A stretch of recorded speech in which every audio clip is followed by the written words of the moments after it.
Hello guys, welcome to new blog video. আমি জানি তো আপনারা দেখছেন নিউ ব্লগ। তো চলো আজকে একটা নতুন ধরনের ব্লগ ভিডিও নিয়ে আপনাদের সামনে চলে এসেছি। বলো, আমি এসেছিলাম আজকের মাসির বাড়িতে, তো সেখানে এসে ইন্ট্রোটা দিয়ে দিচ্ছি গাড়িতে বসে। তো নতুন ধরনের ভিডিও তোমাদের সঙ্গে শেয়ার করবো। আমার ভাইকে বলেছিলাম, মানে মামার ছেলেকে বলেছি একটু ক্যামেরাটাকে ধরে দিবি।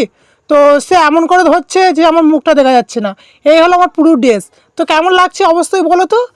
আর এদেরকে দেখে মনে হচ্ছে 1 বছর চান করেনি শীতকালে। তো এই শীতকালে কিরমভাবে লাভলো আর উঠলো, জাস্ট উঠে মত্তর গামছাটা নিয়ে গা মুছতে শুরু করে দিয়েছে একজন, আর একজন এই তো পড়েছে জলে লাফ দিয়ে আর গামছাটা নিয়ে নিয়েছে। একটাই জাস্ট ডুব মেরেছে। এরা 1 বছর বোধহয় চান করেনি। আর এখানে আমি আমার দাদার শালাকে নিয়ে আমি গল্প করছিলাম। আচ্ছা বলো, 7টা নয় 5টা নয়, একটা মাত্র ছোট খুদে শালা, তার সঙ্গে না গল্প করলে হয়? আর এর দাঁতটা না ভাঙা ছিল।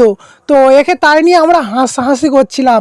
আর এ কী মজা পাচ্ছিল, আর এ আমাদের সঙ্গে না পুরো মিশে গিয়েছিল। হ্যাঁ, আর এ হচ্ছে একটু মেদিনীপুরের ঘরে, মানে মেদিনীপুরের ঘরের ছেলে।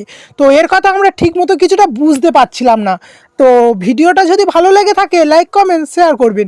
আর এই ছোট্ট ভাই বারে বারে আমার চ্যানেলটাকে দেখছিল, বলছে আমিও তোমার না ভিডিওটা দেখেছি কোথায় না কোথায়। তো আমি বলি মনে কর, বলো আমার দিদির ফোনে বা ঝাড়কের ফোনে।